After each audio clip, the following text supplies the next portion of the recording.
और सबसे पहले बात करेंगे आम आदमी पार्टी की। सुप्रीम कोर्ट से आम आदमी पार्टी को आज डबल झटका लगा है। सर्वोच्च अदालत ने पहले डिप्टी सीएम मनीष सिसोदिया की गिरफ्तारी पर दखल देने से इनकार कर दिया और उसके बाद उन्होंने मंत्री पद से इस्तीफा भी दे दिया और उनके साथ ही लंबे वक्त से जेल में बंद सत्येंद्र जैन ने भी आज मंत्री पद से इस्तीफा दे दिया है। और दूसरी तरफ सुप्रीम कोर्ट ने बजट सत्र के मसले पर भी मान सरकार को राज्यपाल की बात सुनने के लिए बाध्य करार दिया है। और इसके साथ ही मनीष सिसोदिया की गिरफ्तारी देख भगवंत मान ने बड़ा यू टर्न मार लिया है, क्योंकि पंजाब सरकार भी दिल्ली वाली शराब नीति लागू करने जा रही थी, लेकिन चंद घंटों में उसके कागजात एक्साइज डिपार्टमेंट की वेबसाइट से हटा लिए गए हैं। ये रिपोर्ट देखिए।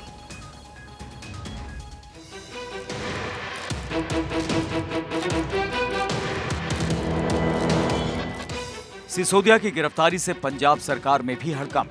भगवंत मान सरकार ने नई शराब नीति का ऑनलाइन फॉर्म लिया वापस। दिल्ली में एक्शन, असर पंजाब तक।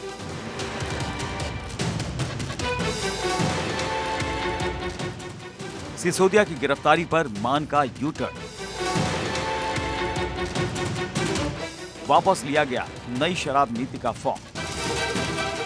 दिल्ली के उप मुख्यमंत्री मनीष सिसोदिया की गिरफ्तारी के बाद पंजाब तक हड़कंप मच गया है।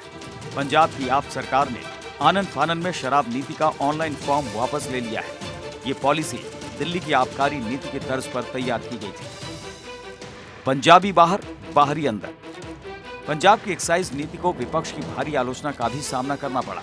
भगवंत मान के नेतृत्व वाली आप सरकार पर स्थानीय व्यापारियों को बाहर करने और दिल्ली में पार्टी नेतृत्व के कहने पर बाहरी लोगों का एकाधिकार बनाने का आरोप लगा था। सिसोदिया ने लिखी भ्रष्टाचार की पटकथा, पंजाब में भी सीबीआई जांच की मांग।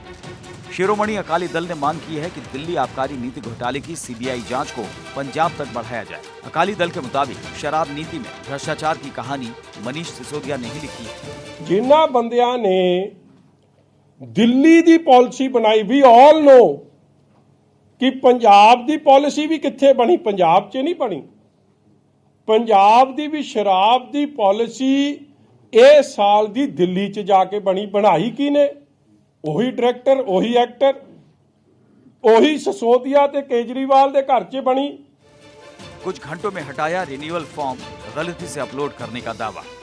बता दें कि पंजाब में नई शराब नीति के फॉर्म को सरकारी पोर्टल excise.punjab.gov.in पर अपलोड कर दिया गया, लेकिन कुछ घंटे बाद ही इसे हटा लिया गया।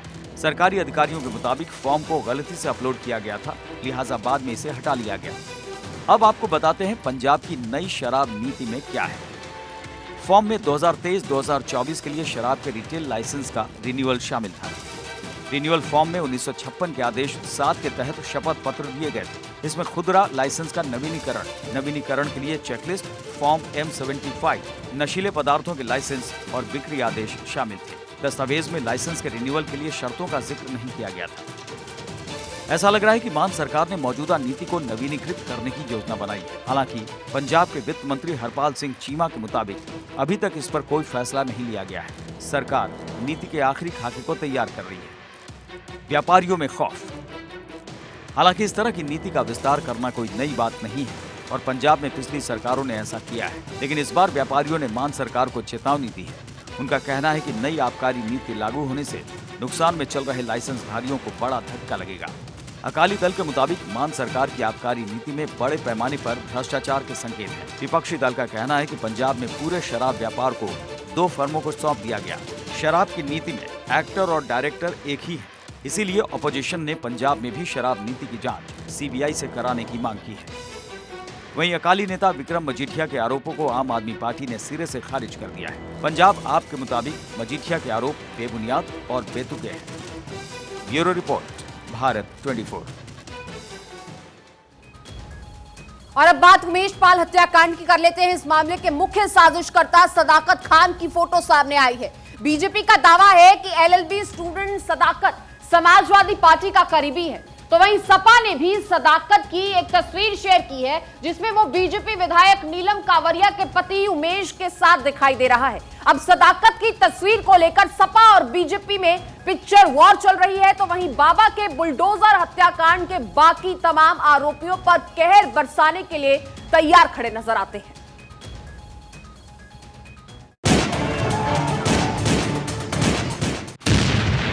उमेश पाल हत्याकांड, सपा कनेक्शन।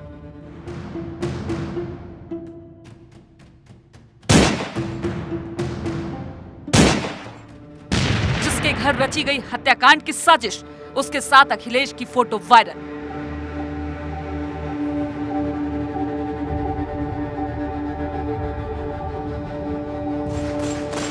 प्रयागराज के उमेश पाल मर्डर केस को लेकर विधानसभा में योगी आदित्यनाथ सरकार को घेर रही समाजवादी पार्टी बैकफुट पर नजर आ रही है। दरअसल सोशल मीडिया पर अखिलेश यादव और सदाकत खान की एक तस्वीर बहुत वायरल हो रही है। सदाकत खान वही है जिसके कमरे में बैठकर उमेश पाल मर्डर की पूरी साजिश रची गई थी। एसटीएफ सदाकत खान को गिरफ्तार कर चुकी है। अब अखिलेश के साथ सदाकत की पुरानी फोटो शेयर कर बीजेपी अखिलेश यादव पर हमले बोल रही है। सपा और बीजेपी नेताओं के बीच इस तस्वीर को लेकर जुबानी जंग तेज हो गई। बदमाशों के एनकाउंटर पर सपा को दर्द क्यों? बीजेपी प्रवक्ता राकेश त्रिपाठी ने ट्विटर पर लिखा है कि उमेश पाल हत्याकांड के आरोपी सदाकत खान की तस्वीरें समाजवादी पार्टी कार्यालय में सपा सुप्रीमो अखिलेश यादव के साथ मौजूद है। इसके साथ त्रिपाठी ने लिखा कि सदाकत अतीक अहमद का करीबी है। बीजेपी नेता ने सवाल उठाया है कि हर अपराधी के साथ समाजवादी पार्टी का कनेक्शन क्यों निकलता है, और जब योगी सरकार इन बदमाशों का एनकाउंटर करती है या उनके घरों पर बुलडोजर चलाती है तो समाजवादी पार्टी को दर्द क्यों होता है। प्रयागराज हत्याकांड के मामले में जिस आरोपी को पुलिस ने गिरफ्तार किया है, उस आरोपी के साथ अखिलेश यादव जी की पार्टी दफ्तर के भीतर कई तस्वीरें सामने आई है। स्पष्ट है कि हर अपराध के पीछे समाजवादी पार्टी का हाथ होता है। यह केवल राजनीतिक आरोप नहीं है, बल्कि इसके तमाम साक्ष्य दिखाई पड़ते हैं। और जिस तरह से एनकाउंटर में अपराधी के मारे जाने पर तमाम समाजवादी पार्टी के नेताओं के आंखों से आंसू रुक नहीं रहे, स्पष्ट है कि हर आपराधिक घटना के पीछे समाजवादी पार्टी का समर्थन, समाजवादी पार्टी का उनको पूरा आशीर्वाद रहता है। उल्टा चोर कोतवाल को डांटे। दूसरी तरफ समाजवादी पार्टी के मुखिया अखिलेश यादव ने सदाकत के साथ फोटो वायरल होने के बाद बीजेपी पर पलटवार किया है। उनके मुताबिक सोशल मीडिया के दौर में तरह तरह की फोटो वायरल होती है। अखिलेश ने कहा कि उनकी फोटो योगी आदित्यनाथ के साथ भी है, और अगर योगी अपने ऊपर लगे मुकदमे वापस नहीं करते तो आज मीडिया क्या दिखा रहा होता। तस्वीर किसी के साथ भी हो सकती है। कल जब हम लोग खाना खा रहे थे तो हमारी तस्वीर मुख्यमंत्री जी के साथ थी, और अगर मुख्यमंत्री जी ने अपने केस वापस न लिए होते तो सोचो आप क्या चला रहे होते। तो आज ये सोशल मीडिया का जमाना है, कोई भी आता है फोटो खिंचवाता है। आपने आधी फोटो देखी, लाने वाला भी उसके अंदर फोटो के अंदर है, जिसने मिलाया वो भी फोटो के अंदर है। जेपीएस राठौर के मुताबिक उमेश पाल हत्याकांड के दोषियों के साथ लिंक निकलने पर अखिलेश खुद घिर गए हैं। राठौर के मुताबिक जिन अपराधियों माफियाओं को सपा ने संरक्षण देने का काम किया है, मुख्यमंत्री योगी उन माफियाओं को मिट्टी में मिला देने का ऐलान कर चुके हैं। अब इन लोगों पर ऐसी कार्रवाई होगी कि इनके पुश्ते याद रखेंगे।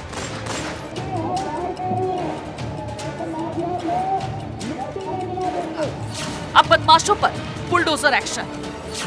योगी आदित्यनाथ की सख्ती के बाद अब उन लोगों पर भी सख्त कार्रवाई हो रही है जिन्होंने उमेश पाल हत्याकांड के आरोपियों की मदद की है।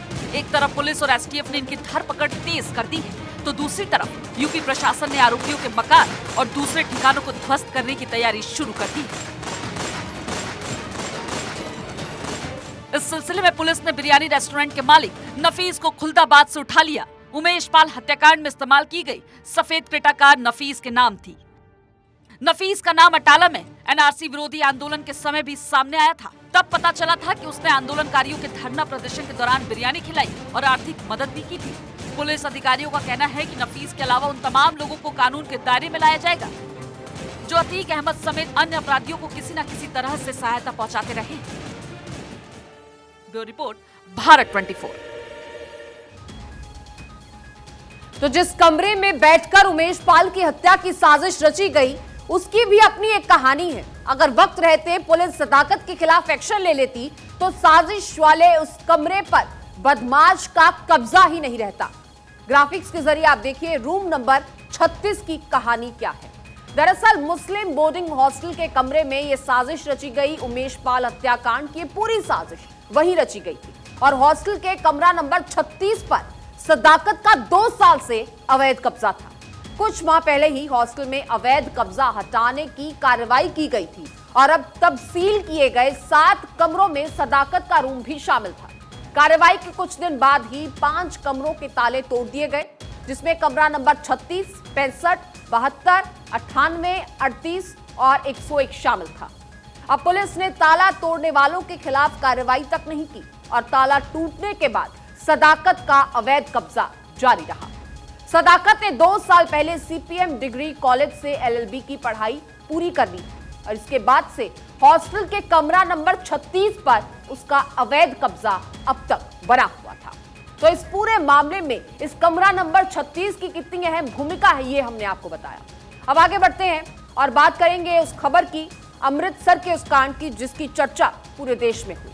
कुछ दिन पहले पूरे देश ने देखा कि किस तरह से अमृतसर में पंजाब पुलिस ने अमृतपाल सिंह के तलवारबाज समर्थकों के सामने समर्पण कर दिया था और अब सबक लेते हुए पुलिस के जवानों को ऐसे हमले से बचने और पलटवार करने के लिए ट्रेनिंग दी जा रही है। कैसे, इस रिपोर्ट के जरिए दिखाते हैं।